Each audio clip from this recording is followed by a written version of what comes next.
Bonjour à tous. Aujourd'hui, on se retrouve pour parler de tout ce qu'on veut savoir chez une personne âgée. Quand le médecin veut une vision globale et objective d'une personne âgée. C'est ce qu'on appelle dans le jargon l'évaluation gériatrique standardisée. Je vais t'expliquer tout ce qui doit se trouver à l'intérieur. C'est important de le savoir autant du point de vue du médecin qui pose des questions, du patient ou de l'aidant qui prépare les réponses. Pour faire cette évaluation, on se base sur un ensemble de tests validés. L'idée, c'est de vraiment faire le tour de la fragilité des syndromes gériatriques, des réserves fonctionnelles, accompagnées de l'approche médicale habituelle centrée sur les maladies et le patient. Il existe plusieurs niveaux possibles d'évaluation gériatrique. Je t'en donne une version essentielle dans cette vidéo et dans la prochaine, une extension de celle-ci. On va explorer l'évaluation de l'autonomie, de la cognition, morale et de la nutrition dans cette vidéo. Pour qui est-ce qu'on le fait? Plutôt pour des patients âgés, dépendants et ou vulnérables. À domicile, au cabinet, en consultation, en hospitalisation. Les premiers tests peuvent se faire en médecine générale et ensuite on va avoir une orientation vers des consultations plus ciblées. C'est parti. On commence toujours bien sûr par un interrogatoire pour connaître le mode de vie de la personne. Comment est-ce qu'elle vit? Seule, accompagnée? À quel étage? Est-ce qu'il y a un ascenseur pour y arriver?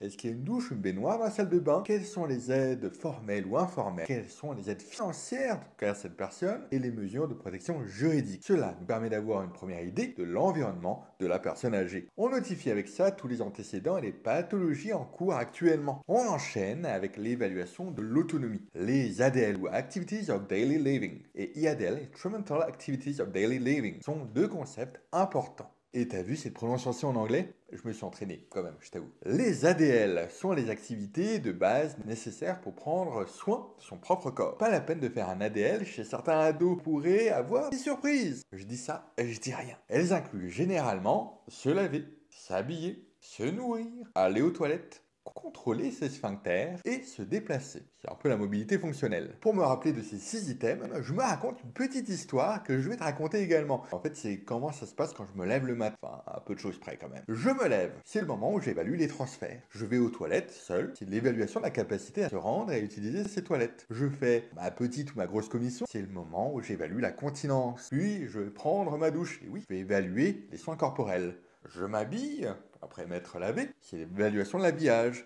Et enfin, je prends mon petit déjeuner, c'est l'évaluation de l'alimentation, et c'est coté sur 6. Ensuite, on a les IADL dont je t'ai parlé. Ce sont des activités plus complexes qui permettent de vivre de manière autonome dans la communauté. Elles comprennent utiliser le téléphone, faire les courses, préparer les repas, entretenir la maison, faire la lessive, utiliser les transports, gérer ses médicaments et gérer ses finances. C'est donc coté sur 8. Les ADL sont essentiels à la survie, tout simplement, alors que les IADL permettent de voir si on a une vie indépendante dans la communauté. On vous parlera parfois également de la grille AGIR ou GIR. C'est un outil français, Cocorico, avec 17 variables. Et en gros, en France, ça permet de classer les personnes âgées dans 6 groupes de GIR1 à GIR6. GIR6, l'autonomie complète, à GIR1, la dépendance totale. On les utilise notamment en France pour demander les aides financières de l'allocation personnalisée d'autonomie, mais aussi pour établir un plan d'aide adapté à la personne âgée. Il faut savoir que l'ADL et l'IADL suffisent dans une évaluation gériatrique simple, essentielle. On va ensuite évaluer la cognition.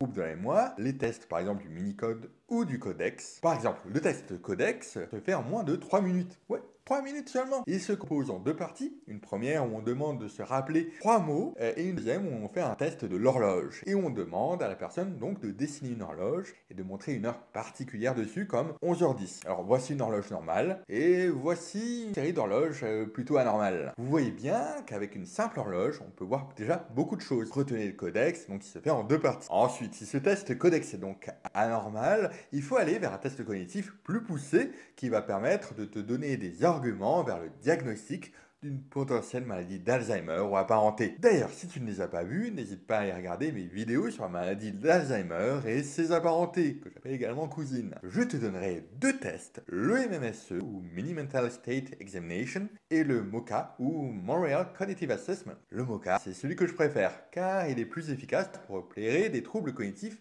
légers. La MoCA évalue plus de domaines que le MSE. Ce sont des scores qui prennent une quinzaine de minutes à passer et qui sont cotés sur 30. En troisième point, il faut absolument chercher s'il y a une dépression. Il y a un bon test de repérage qui s'appelle le mini GDS, juste sur 4 questions. Et les voici. Vous sentez-vous découragé et triste?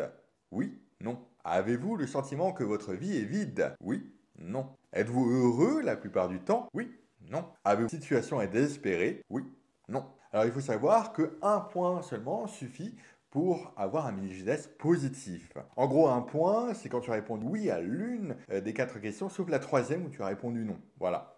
Donc c'est un point si tu as répondu oui, oui, non, oui. En tout cas, moindre de ces affirmations, eh bien, c'est un point. On peut compléter le mini GDS par son papa, le score du Geriatric Depression Scale ou tout simplement GDS, qui permet le dépistage. Et avec le GDS, un score supérieur à 5 est anormal, et c'est sur 15 points. Mais il faut savoir que le diagnostic de dépression se pose par un médecin en entretien avec des critères qui sont les mêmes pour tous les médecins. J'ai nommé le DSM-5. C'est un peu la Bible pour les psychiatres et la plupart des médecins qui essayent de diagnostiquer des pathologies psychiatriques ou neurocognitives. C'est très utile pour tous les médecins. Voici d'autres tests intéressants dans cette partie de la TIMI. L'Hospital Anxiety and Depression Scale, HADS, l'échelle de Cornell pour la dépression chez les déments, Neuropsychiatric Inventory ou NPI pour les troubles du comportement. En 4, on fera attention à la nutrition et plus encore à la dénutrition. Il faudra récolter au minimum l'évolution du poids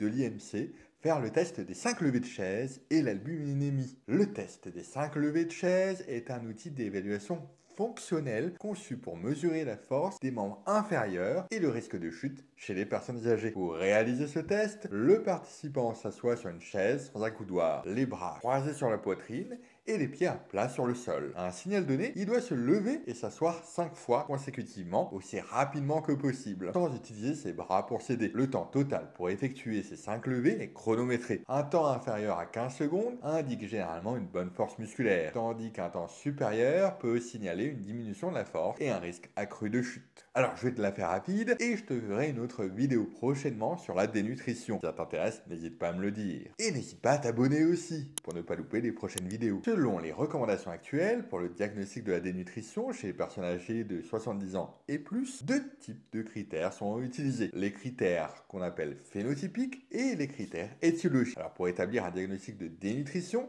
il faut la présence d'au moins un critère phénotypique associé à un critère étiologique. Les critères phénotypiques qui concernent l'état physique de la personne comprennent perte de poids significative, au moins 5% en un mois, 10% en 6 mois ou 10% par rapport au poids habituel avant le début d'une maladie, un indice de masse corporelle inférieur à 22 kg par mètre carré ou une sarcopénie confirmée, c'est-à-dire une diminution de la force et de la masse musculaire. Les critères étiologiques qui sont liés aux causes possibles de la dénutrition incluent quant à eux une réduction importante de la prise alimentaire, soit d'au moins 50% pendant plus d'une semaine, soit toute réduction des apports pendant plus de 2 semaines. Une absorption réduite des nutriments due à des problèmes de malabsorption ou de maldigestion. La présence d'une situation pathologique, qu'elle soit aiguë, chronique ou maligne, avec ou sans syndrome inflammatoire. Et ça, c'est quand même assez fréquent chez la personne âgée. C'est tout pour cette première vidéo sur l'évaluation gériatrique multidimensionnelle. On continue dans une quinzaine de jours avec la deuxième partie. N'hésite pas à t'abonner pour ne pas louper cette deuxième vidéo. Et à très vite sur les réseaux.